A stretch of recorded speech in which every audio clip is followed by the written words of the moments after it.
Video को like करके आगे शेयर ज़रूर कर देना। थोड़ा बचा लिया इसलिए कुछ जहन्नम में भी जाएंगे। हुजूर ने कहा जिब्रील अब फिर पी लूं? का नहीं, जो लिखा था वो हो गया। इसका मतलब कुछ बचे हुए दूध को भी तो रहना था, मिराज के मुनकिरीन को भी तो रहना था, मिलाद के मुनकिरीन को भी तो रहना था, इल्म गैब के नाम पे गालियां देने वालों को भी तो रहना था। हुजूर अलैहिस्सलातु व तस्लीम की शान में बकवास करने वाले भी तो दुनिया में पैदा होने वाले थे। हुजूर अलैहिस्सलाम ने कुछ बचा दिया, जो पी लिया। अब इश्क को कहता है, गोया जो पिया, इशारे हो रहे हैं, जो पिया वो जन्नती थे, जो बचा दिया वो जहन्नमी है। कुछ जहन्नम में भी जाएंगे। अल्लाह से दुआ है अल्लाह हमें रखे उन्हीं का नाम लेवा, उन्हीं का वफादार। इसीलिए कहते हैं 1857 के बाद जो बने किसी के पीछे न जाना। जो 1450 साल से चले आ रहे हैं, सिद्दीक अकबर के गुलाम, फारूक आजम के गुलाम, उस्मान गनी के गुलाम, मौला अली के गुलाम, साद व सईद के गुलाम, तलहा व जुबैर के गुलाम, ताबईन के गुलाम, तबे ताबईन के गुलाम, गौसो खाजा के गुलाम, गजाली व राजी के गुलाम, महदी महबूब इलाही व गरीब नवाज के गुलाम, औलिया अल्लाह के गुलाम, अहले हक के गुलाम, सच्चे वफादारों के गुलाम, इमाम अहले सुन्नत के गुलाम। ये वो लोग हैं तेरे गुलामों का नक्शे कदम राय खुदा, वो क्या बहक सके जो ये सुराग लेके चले। फिर मेरे आका चले, फिर अब बुराक पर बैठे। बुराक पे बैठे तो बुराक ऊंचा हो गया। रिवायत में आता है बुराक पे बैठने लगे तो बुराक ऊंचा हो गया। बुराक ऊंचा हुआ, जिब्रील से कहा बुराक ऊंचा हो गया? अर्ज की आका हाँ, यहाँ एक पत्थर है, उस पर पैर रखना है और पैर रख के फिर चढ़ना है। हुजूर ने पत्थर रखा। कहां के पत्थर पर? बैतुल मुकद्दस के पत्थर पे पैर रखा, बुराक पे बैठे। तो जैसे ही चले, पैर रखने से पत्थर को ऐसा इश्क हुआ कि वो भी पीछे दौड़ा, मैं भी चलूंगा। पैर रखकर मुझे छोड़ के जाते कहां? पैर रखकर मुझे छोड़ के जाते कहां? मैं भी चलूंगा। मेरे आका ने सखरा, रुको, तुम रुको, रुको। कुर्बान जिसको हुजूर ने कहा सखरा, रुको, वो आज भी रुका हुआ है। और कैसे रुका हुआ है? ऐसे उठा, ऐसे ऐसे उठा। हुजूर ने कहा रुको, वहीं रुक गया। रुकना किसको कहते हैं?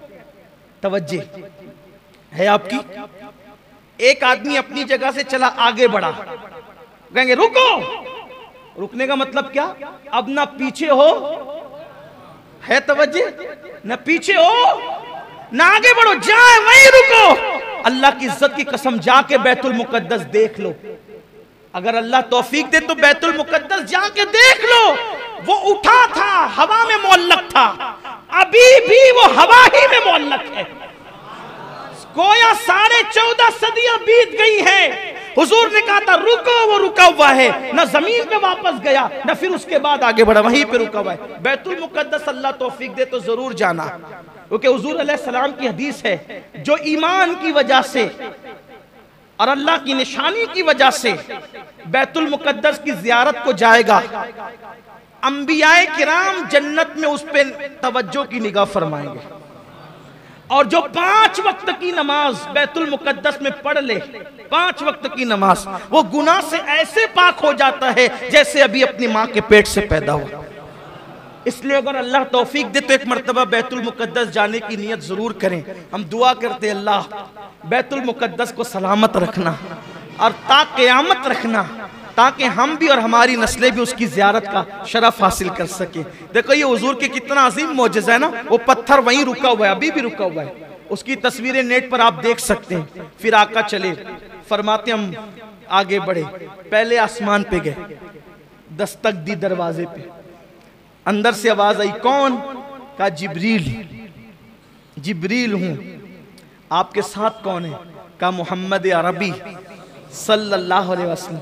आज उन्हें बुलाया गया है? हाँ। अरे पहले ही से तो चर्चे, पहले ही से तो चर्चे, फिर ये क्यों पूछा जा रहा है? इसलिए पूछा जा रहा है गोया आज जिब्रील महबूब के साथ आएंगे तो दरवाजे खुलेंगे। और फिर जिब्रील तो रोजाना आते जाते हैं ना, आज ये दस्तक क्यों? दस्तक क्यों? हमारे सूफिया ने लिखा है दस्तक इसलिए है कि जिन दरवाजों से फरिश्ते जाते थे वो दरवाजे और थे, और जो हुजूर के लिए बनाया गया था वो दरवाजा और था। यानी आसमान में कई दरवाजे हैं, लेकिन एक दरवाजा मखसूस मेरे नबी के लिए बना था कि जब मेराज पर हबीब को बुलाएंगे तो इसी दरवाजे से बुलाएंगे, और महबूब इसी तो ये महबूब के लिए मखसूस दरवाजा था, किसी और के लिए खुलना नहीं था। दरवाजा खुला, हुजूर कहते हैं हम अंदर गए, अब जल्दी जल्दी चलते हैं। 10 बजे का टाइम था, 10:15 होता, जल्दी जल्दी चलते हैं। कल भी, लेकिन कल हमने रखा था मेराज के बाद क्या हुआ ये बयान ही नहीं होता, तो कल के लिए हमने रखा था। कल भी इंशाल्लाह, चूंकि हालात थोड़े नाजुक है, तो कल भी हम यही करेंगे कि इशा की जैसी नमाज हो जाएगी एक नाज शरीफ के बाद बयान शुरू कर देंगे। तो अगर आप सोचेंगे कि 10 बजे बयान शुरू होगा तो ऐसा नहीं होगा, एक नाज शरीफ होगी फौरन बयान शुरू हो जाएगा कल भी। तो मैं बात अब समेटने लगा हूं, जल्दी जल्दी से हम चलते हैं। फरमाते हम पहले आसमान पे गए तो वहां फरिश्ते थे और एक बुजुर्ग बैठे हुए थे। तो मुझे जिब्रील ने कहा हुजूर इनको सलाम करें, ये आदम अलैहिस्सलाम है। तो मैंने सलाम किया, तो मैंने जब सलाम किया अस्सलाम अलैका, तो उन्होंने जवाब दिया वालैकुस्सलाम या इब्न सालेह, ऐ मेरे साले बेटे, व नबी सालेह, या इब्न सालेह व नबी सालेह, ऐ सालेह बेटे और साले नबी आप पर भी सलाम। जवाब दिया। फिर वहां पर फरमाया आपने दाईं तरफ नूरानी रूहें थी और बाईं तरफ मैली मैली रूहें थी। इधर देखते तो खुश होते थे, इधर देखते तो गमगीन होते थे। मैंने पूछा ये क्या है? अब हुजूर ये क्यों पूछते हैं? अब यहाँ भी कुछ लोग कहते हैं देखो नहीं मालूम था तो पूछा जिब्रील से।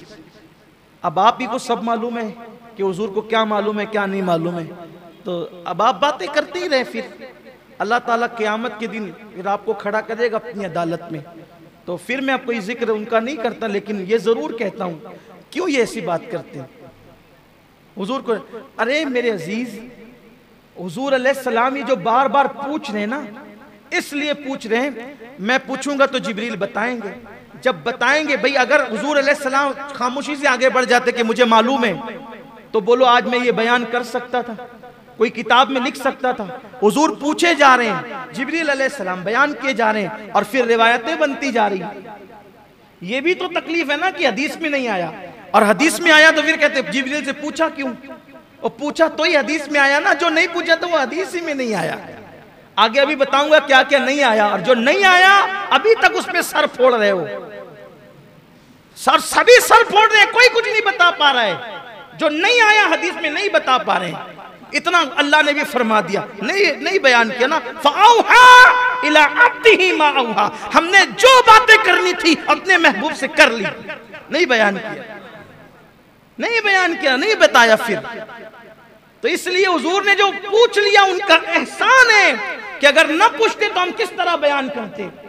तो फिर आगे बढ़े दूसरे आसमान पे, फिर दूसरे आसमान पर पहुंचे तो फिर वहां हमारी मुलाकात दो खालाजाद भाइयों से हुई, हजरत ईसा अलैहिस्सलाम से और उनके खालाजाद भाई हजरत याहया अलैहिस्सलाम से। फरमाया दोनों जवान हैं और ऐसा लगता है जैसे अभी नहा के निकले हैं। हुजूर ने पूरा होलिया बयान किया, अभी नहा के निकले, उनकी जुल्फों से पानी के कतरे ऐसे टपक रहे थे, वो चांदी के मोतियों की तरह, खड़ा खड़ा नक्शा फरमाया। और दोनों थे वहां पर, बड़े पाकीज़ा सुथरे जवान थे। फिर उनको हमने सलाम किया, उन्होंने भी हमारा इस्तकबाल किया। फिर तीसरे आसमान पर पहुंचे, वहां हमने बहुत खूबसूरत नबी को देखा, वो हजरत यूसुफ अलैहिस्सलाम थे। यूसुफ अलैहिस्सलाम की ज़ियारत वहां पर की। फिर उसके बाद फरमाया हम चौथे आसमान पर पहुंचे। चौथे आसमान पर पहुंचे तो वहां हमने हजरत हारून अलैहिस्सलाम को देखा, उनको सलाम किया। फिर उसके बाद कहा हम पांचवें आसमान पर पहुंचे तो माफ कीजिएगा, हम चौथे आसमान पर पहुंचे तो हजरत इदरीस अलैहिस्सलाम की ज़ियारत की, उन्हें सलाम किया। फिर पांचवें पर पहुंचे तो हजरत हारून अलैहिस्सलाम की ज़ियारत की, उन्हें सलाम किया। छठे आसमान पर पहुंचे, हजरत मूसा अलैहिस्सलाम मिले, उनको सलाम किया तो वो रोने लगे, देख कर रोने लगे, कहने लगे ये जवान मेरे बाद आया, क्या मर्तबे पाया। ये जवान मेरे बाद आया, क्या मर्तबे पाया कि इसकी उम्मत सबसे ज्यादा जन्नत में जाएगी, इसके पैरोकार सबसे ज्यादा होंगे। अल्लाह ने इसको क्या शान अता की। ये रोना हसद की वजह से न था, इस वजह से था कि बड़ी मेहनत की हज़रत मूसा अलैहिस्सलाम, बहुत मेहनत की, लेकिन आपकी कौम बड़ी निकम्मी, बड़ी नालायक कौम, ऐसे ऐसे ताने दिए, नबी को बहुत सताया। लेकिन ये मेरे आका अलैहिस्सलाम, देखो दोनों में फ़र्क बताऊं, दोनों की कौम में फ़र्क। मूसा अलैहिस्सलाम चले अपनी उम्मत को लेके, का लड़ना है, लड़ना है, कौम से लड़ना है, दुश्मनों से। कौम ने क्या जवाब दिया बताए, आप लड़ो और आपका रब लड़े, हम तो यहाँ बैठ के तमाशा देखेंगे। ये कौम मूसा है और मेरे नबी के सहाबा, मेरे आका के सहाबा हुजूर लड़ने नहीं निकले थे, एक काफिला था उसको रोकने निकले थे, लेकिन वो काफिला निकल गया, जंग के हालात बन गए। मेरे आका अलैहिस्सलाम ने सहाबा को लेकर मशवरा किया, बताओ क्या मशवरा देते हो। एक सहाबी उठ के खड़े होते, या रसूल अल्लाह मशवरे की क्या बात है, हम आपके गुलाम हैं, आप हमें ले चलें, जब तक हमारे जिस्म में खून का एक कतरा मौजूद रहेगा हम आप पर सब कुछ कुर्बान कर देंगे। हम मूसा की कौम की तरह नहीं कहेंगे कि आप लड़े और आपका रब लड़े, हम बैठकर तमाशा देखेंगे। हुजूर जब तक जान है आपके कदमों पे कुर्बान करते रहेंगे। हजरत मूसा को तो ये याद आती होगी ना, कौम कहां, ये कहती है आप लड़े आपका, यही तो बात है। इसलिए आपसे कहता हूं जब भी मेरे आका के सहाबा का जिक्र करो, अजमत के साथ करो, बुजुर्गी के साथ करो, एहतराम के साथ करो, बेअदबी के साथ किसी सहाबी का जिक्र मत किया करो। सारे सहाबा अजीम है, बड़े हैं, उन्होंने बड़ी कुर्बानियां दी। हम तो बाद में आए हैं, अपनी कोई औकात ही नहीं। लोगों को तो 5 वक्त की नमाज के लिए टाइम नहीं मिलता। आज मैं देख रहा हूं मालेगांव के कुछ छोकरे जो 5 वक्त की नमाज भी नहीं पढ़ सकते अल्लाह रसूल के लिए, वो सहाबा को गालियां दे रहे हैं, सहाबा तो ऐसे थे और वैसे थे, तू 1 वक्त की नमाज नहीं पढ़ सकता और तू उन सहाबा को गालियां दे रहा है जिन्होंने अपना तन मन धन कुर्बान किया है। इसलिए सहाबा के लिए जबान पे लगाम रखो, कोई भी सहाबी हो वो सहाबी हैं, और अहले सुन्नत जिसे सहाबी मानते हैं उनकी शान में कोई बेअदबी ना करो। जो मेरे आका अलैहिस्सलाम के किसी भी सहाबी की शान में बेअदबी करेगा ना उसका फर्ज कबूल होगा ना उसका नफल कबूल होगा। हज़रत मूसा अलैहिस्सलाम रो रहे थे। बहरहाल हुजूर अलैहिस्सलाम वहां से निकले, 7वें आसमान पे इब्राहीम अलैहिस्सलाम, वो बैतुल मामूर को टेक लगाए बैठे थे। बैतुल मामूर क्या है, काबे के ऐन ऊपर 7वें आसमान पे फरिश्तों का किबला है, उसको कहते हैं बैतुल मामूर। उसको क्या कहते हैं, बैतुल मामूर उसको कहते हैं। हाँ, 7वें आसमान पर। अब तेजी से चलना था तो तेजी से चलते हैं। जैसे माह मुहर्रम में कम से कम 5 दिन हम लोग महफिल करते हैं ना, ऐसे मेराज के लिए भी कम से कम 5 दिन महफिल, कम से कम 5 दिन होनी चाहिए। तो एक एक बात हो, पहले आसमान पे क्या हुआ, बड़े मजे हैं, बड़े मनाजिर हैं। दूसरे पे क्या हुआ थे, एक एक बात के लिए तक वक्त चाहिए, लेकिन टाइम भी कम है, हुसूल बरकत के लिए आगे बढ़ रहे हैं। बैतुल मामूर से टेक लगा के बैठे, फरिश्ते आते हैं, जो एक बार जिंदगी में आता है क़यामत तक फिर उसको मौका नहीं मिलेगा। इब्राहीम अलैहिस्सलाम बहुत खूबसूरत है, आका ने उनका हुस्न बताया, बहुत खूबसूरत है। खास बात फरमाया कि अब्दुल मुत्तलिब का चेहरा उनके चेहरे के मुशाबे है, यानी हुजूर के दादा हज़रत अब्दुल मुत्तलिब इब्राहीम खलीलुल्लाह अलैहिस्सलाम के मुशाबे। तो सलाम किया, सलाम करने के बाद इब्राहीम अलैहिस्सलाम ने कहा कि आपको मुबारक हो, आप बड़े अजीम शान वाले हैं, मैं चाहता हूं आपकी उम्मत को कुछ तोहफे दूं, मैं चाहता हूं आपकी उम्मत को कुछ तोहफे। अगर वो मौत के वक्त की सख्ती से बचना चाहते हैं, अब इब्राहीम अलैहिस्सलाम तोहफा दे रहे हैं उम्मत के लिए, अगर मौत की सख्ती से बचना चाहते हैं उनसे कहना वो कसरत से अल्लाह का जिक्र करें। अगर वो रंज गम और टेंशन से बचना चाहते हैं, ये टेंशन में अपनी ज़बान में कह रहा हूं, वीडियो अगर अच्छा लगा हो तो लाइक करके आगे शेयर ज़रूर कर देना। अल्लाह हाफिज़।